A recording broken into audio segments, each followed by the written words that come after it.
The storm shelter door opened with a hydraulic hiss that seemed impossibly modern for a structure my father had supposedly built in 1987, and inside, beneath fluorescent lights that flickered to life automatically, I saw rows of filing cabinets, a workbench covered in radio equipment, and a steel safe the size of a refrigerator, none of which made any sense for a man who'd spent 30 years working as a rural mail carrier in Eufaula, Oklahoma. But that discovery came later, after everything fell apart. 3 days earlier, I'd stood in the Grace Methodist Church cemetery, watching them lower my father into Oklahoma red clay, while my stepmother Caroline and her 2 adult sons stood 15 feet away, a distance that felt both accidental and deliberate. I was 26 years old, wearing the only suit I owned, a $180 gray number from Men's Warehouse that I'd bought for job interviews, and I had $3,847 in my checking account, no apartment, and a 2011 Ford Focus with 187,000 miles that was parked at the Super 8 motel on Highway 69.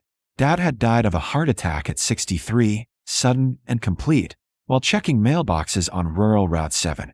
They'd found him slumped in the Postal Service Jeep, mail sorted for delivery, thermos of coffee still warm. The funeral had been small, 23 people, mostly retired postal workers and neighbors from the 5-mile radius around Dad's property. Caroline hadn't spoken to me during the service. We'd met exactly 4 times in the 3 years since Dad married her. A trim, sharp-featured woman of 58 who'd moved to Eufaula from Tulsa after her first husband died, leaving her with a paid-off house and 2 sons, Brent and Kyle, both in their 30s, both unemployed, both living in her basement. At the reception in the church hall, she'd stood near the coffee urn with her lawyer, a man named Vernon Griggs whose business card identified him as specializing in estate planning and probate litigation. The reading of the will happened at Griggs's office the next morning, a converted house on Selman Road with water-stained ceiling tiles and a secretary who looked younger than me. I sat across from Caroline, Brent, and Kyle in chairs that didn't match, while Griggs read from a document dated 14 months earlier, 6 weeks after Dad's marriage. The house went to Caroline. The 3-bedroom ranch on 11 acres that Dad had bought in 1994, assessed value $187,000, mortgage paid off. The 2018 Ford F-150 went to Caroline. The savings account, containing $43,600, went to Caroline. Dad's postal pension and life insurance, totaling $340,000, went to Caroline. To me, Thomas Michael Brennan, only son, went the following: the storage shed and storm shelter located on the northwest corner of the property, and all contents therein, along with a 20-foot access easement from County Road 1547. That was it. A shed and a storm shelter I'd never been allowed to enter, on property I no longer had any other claim to. Griggs slid a document across the desk. You'll need to remove the structures within 90 days, or they become property of the estate. Mrs. Brennan is under no obligation to provide access beyond the legal easement after 30 days. I stared at the paper, reading the words without processing them. He left me a shed. The will is legally binding, Griggs said, his tone suggesting he'd been asked this question before. If you wish to contest, you'll need to retain your own counsel. Though I should inform you that Oklahoma law heavily favors spousal inheritance, and your father's intent is clearly documented. Caroline spoke for the first time, her voice carrying the performative softness of someone who'd practiced sympathy. Thomas, your father and I discussed this thoroughly. He wanted to ensure I was taken care of, given my situation. The shed was special to him. He always said it held his real legacy. I'm sure you'll find it meaningful. Brent snickered, a sound he tried to turn into a cough. Kyle stared at his phone. I left Griggs's office with the easement document and a photocopy of the will, drove to the Super 8, and sat in the parking lot for 40 minutes trying to understand what had happened. I'd been working as an assistant manager at a sporting goods store in Oklahoma City for 3 years, making $34,800 annually, living in a $795 a month apartment in a complex with a parking lot flooded every time it rained. I'd driven the 3 hours to Eufaula twice a month to visit Dad, to help him with repairs, to have dinner, and talk about the possibility of me taking over his mail route when he retired. He'd never mentioned changing his will, never mentioned leaving me nothing but a storage shed I'd been forbidden from entering since childhood, when Dad had installed a combination lock and told me, with unusual seriousness, that the shelter was off limits. Always, no exceptions. I called a probate attorney in Tulsa that afternoon. Her consultation fee was $350. She listened to my situation for 12 minutes, then delivered her assessment, contesting the will would cost a minimum retainer of $5,000, would take between 9 months and 2 years, and had approximately a 15% chance of success given Oklahoma's spousal inheritance statutes and the fact that Dad had been of sound mind when he'd executed the document. Even if I won, I'd likely only recover a portion of the estate, minus legal fees that could exceed $20,000. I had $3,847 in my account. I thanked her and hung up. That evening, I drove out to Dad's property, Caroline's property now, with the easement document and a flashlight. The shed was a simple metal structure, 10 by 12 feet, and the storm shelter was built into the ground beside it. A concrete bunker with a reinforced steel door, the kind designed to survive an F5 tornado. The combination lock was still there, weathered but functional. I tried Dad's birthday. Nothing. My birthday. Nothing. Then, on instinct, I tried the date he'd bought the property, June 17th, 94, and the lock clicked open. The storm shelter descended 8 feet into darkness that smelled of concrete and machine oil and something else, the faint ozone scent of electronics. I found the light switch at the bottom of the stairs, and when the fluorescence flickered on, I understood that nothing about my father's life had been what I'd believed. The shelter was 20 feet square, with walls lined in steel shelving containing what looked like decades of carefully organized documentation. The filing cabinets were labeled by year, 1986 through 2019. The radio equipment on the workbench was sophisticated, commercial-grade communications gear that must have cost thousands of dollars. And the safe, positioned against the back wall, had a digital keypad and a biometric scanner. I started with the filing cabinets, pulling drawers at random. Inside were investment statements from Fidelity, Vanguard, and Charles Schwab, accounts in Dad's name containing stock portfolios, bond funds, and mutual funds. I found statements from 2019 showing a combined balance of $1.7 million. My hands shook as I pulled more files. There were property deeds, 4 rental houses in Oklahoma City, all paid off, generating a combined $4,200 monthly in rent. There were business records for an LLC called Brennan Holdings, registered in Delaware, showing ownership of a commercial storage facility in Tulsa. There were tax returns going back 30 years, meticulously filed, showing income from investments and rentals that Dad had paid every cent of tax on, all while working his postal route and living in a modest ranch house and driving used trucks. In the 1987 cabinet, I found a letter addressed to me, sealed in a plastic sleeve, my name written in Dad's careful handwriting. Thomas, if you're reading this, I'm gone, and Caroline has done what I knew she would do. I'm sorry for that. I'm sorry for not protecting you better. I married her because I was lonely after your mother died, and because I wanted to believe she was different than she was. I discovered the truth too late, that she targeted me specifically, that her first husband's death had left her with nothing but debt, that her sons had been researching my property records and financial history. By the time I understood, I was too sick to fight. The heart condition the doctors found last year is worse than I told you. I have maybe 6 months. I couldn't change the will without tipping her off. She watched me too carefully, and Griggs is her attorney, not mine. So I did what I've always done. I protected what mattered through misdirection. Everything in this shelter is yours. The investment accounts are in my name, but with transfer on death designations to you, filed with each institution. The properties are in the LLC, which has you as the sole member as of my death. The documents are in the 2019 cabinet. Caroline got the house and the visible assets, which will keep her occupied while you secure what's real. The safe contains cash, $240,000, for immediate expenses and legal fees if she fights. The combination is your mother's birthday, plus the year she died, August 14th, 2003. The biometric scanner is programmed to your thumbprint from the glass you drank from at Christmas. I kept it for this purpose. You'll need a good attorney, not the one in Tulsa.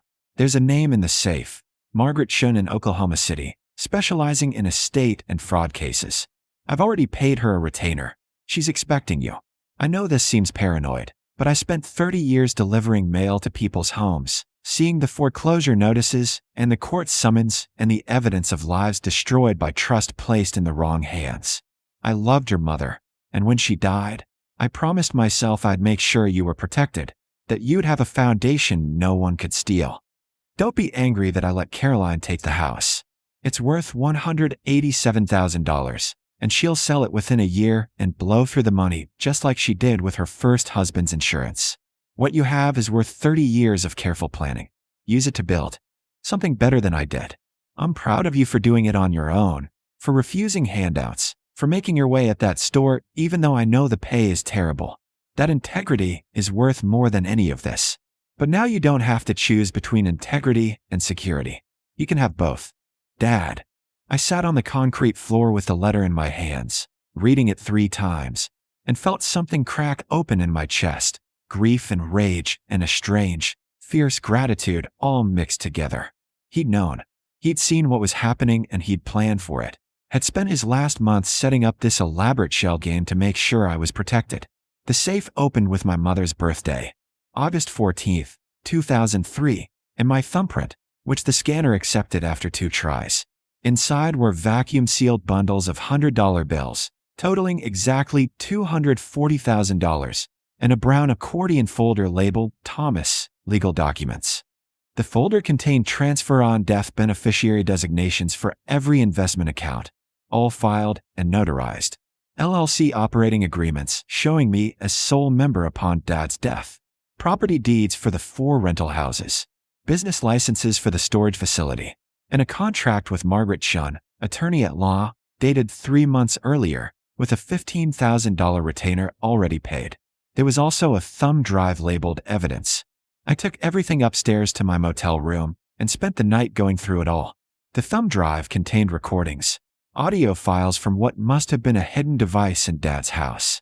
Conversations between Caroline and her sons, discussing their plans, their timeline, their absolute certainty that Dad was too trusting to protect himself.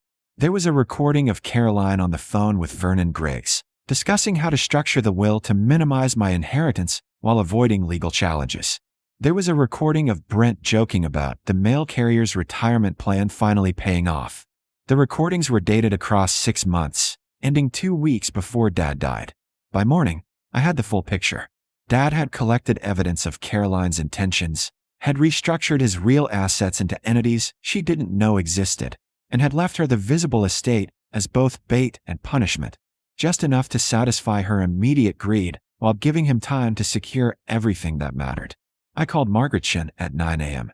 She answered on the second ring, her voice crisp and professional. Mr. Brennan, I've been expecting your call. I'm very sorry about your father. He was a remarkable man. When can you come to Oklahoma City? Today?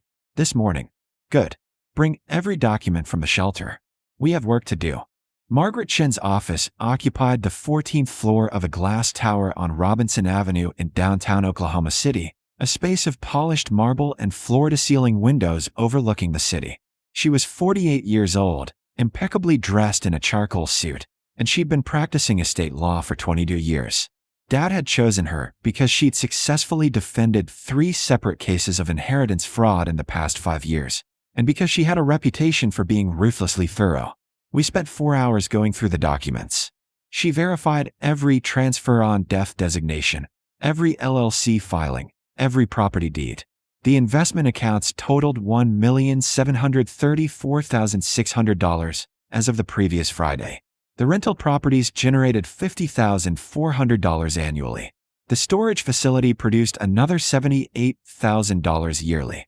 Dad's total hidden estate was worth approximately $2.6 million, none of which Caroline knew existed. This is extremely well planned, Margaret said, making notes on a legal pad. Your father understood that Oklahoma is a common law state. Assets held in sole name with valid TOD designations pass outside of probate. The LLC structure is airtight. You became the legal owner the moment he died. She has no claim to any of this. What about the will? Can she contest what he did? She can try, but she won't succeed. Your father left her more than the spousal elective share, the minimum amount Oklahoma law requires. She got the house, the truck, the savings, the insurance. She has no legal basis to claim he disinherited her. And if she tries, Margaret tapped the folder containing the thumb drive. We have evidence of her fraudulent intent. If she pushes, we push back with this, and she faces potential criminal charges for elder exploitation. He was 58 when he married her. Hardly elderly.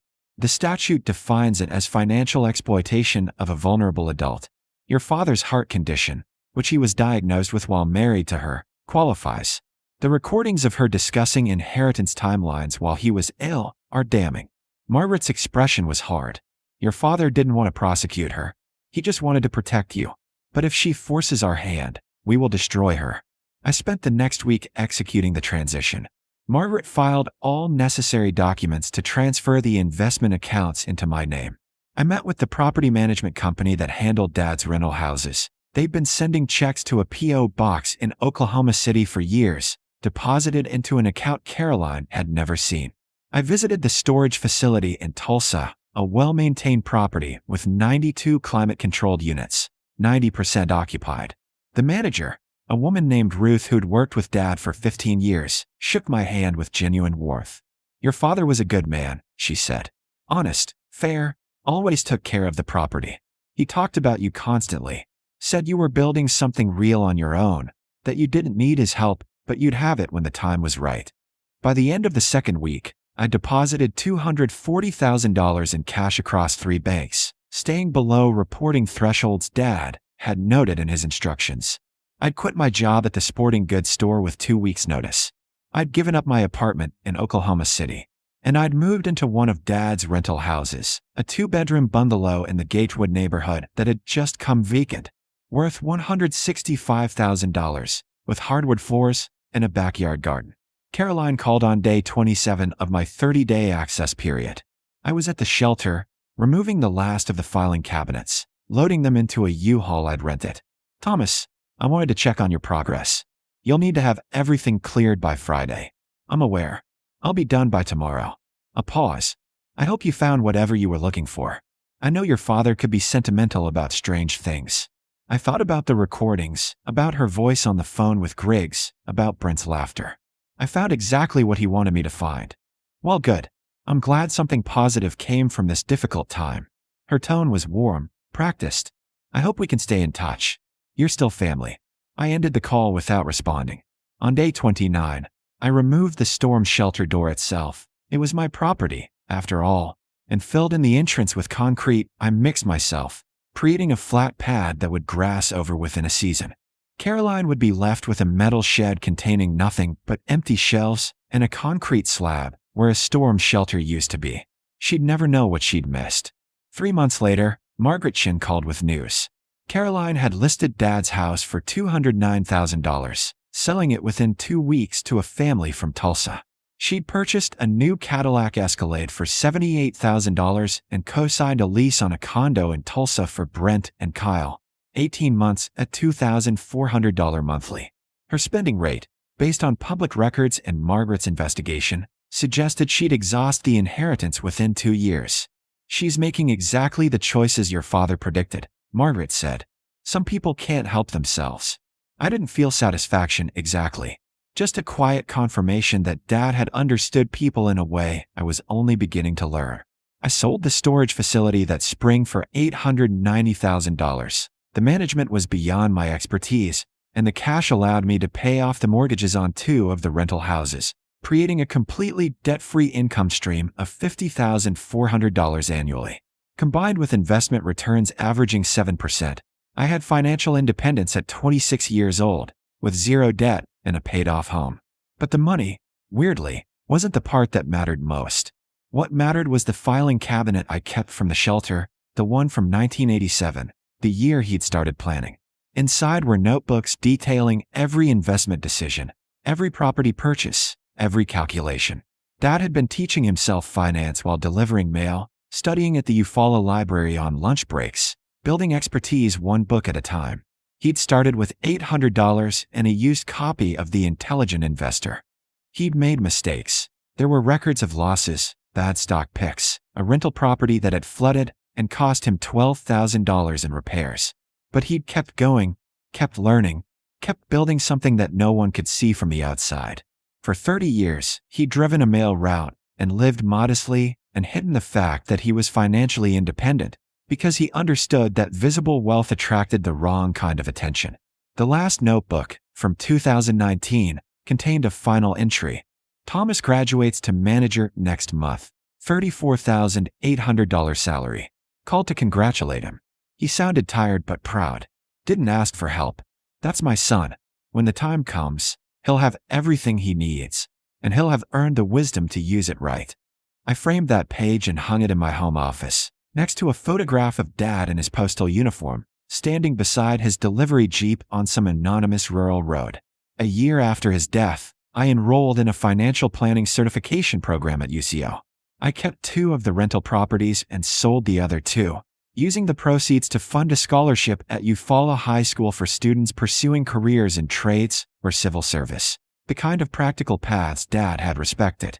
I started volunteering with a nonprofit that provided financial literacy education to rural communities, teaching the basics of saving and investing that had taken Dad years to learn on his own. Caroline sent a Christmas card that December, a generic holiday message signed by her and the boys, with no return address. I didn't respond. What Dad had given me wasn't just money. It was the blueprint for building security quietly, for protecting what mattered without broadcasting it, for understanding that real wealth wasn't about display but about foundation. He'd shown me that integrity and financial success weren't opposites, that you could work an honest job, help people, live modestly, and still build something substantial if you were patient and deliberate. I thought about him every time I reviewed my investment statements, every time I collected rent from the properties, every time I taught a class on basic budgeting to someone who'd never learned. Not with sadness, but with a kind of fierce appreciation for the care he'd taken, the years of planning, the absolute determination to protect me from people who saw inheritance as an opportunity rather than a responsibility. The storm shelter was gone, filled with concrete and grass, invisible to anyone who didn't know it had existed. But what it had contained, the documentation, the planning, the evidence of a father's love expressed through 30 years of careful preparation, that was permanent. Caroline had gotten the house, the truck, the visible estate. She'd thought she'd won.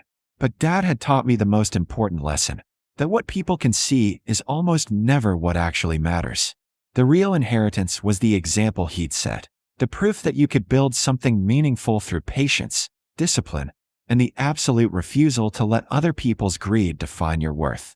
I kept the combination lock from the shelter door in my desk drawer, a reminder of the day everything changed. Some people inherit money. I inherited something better.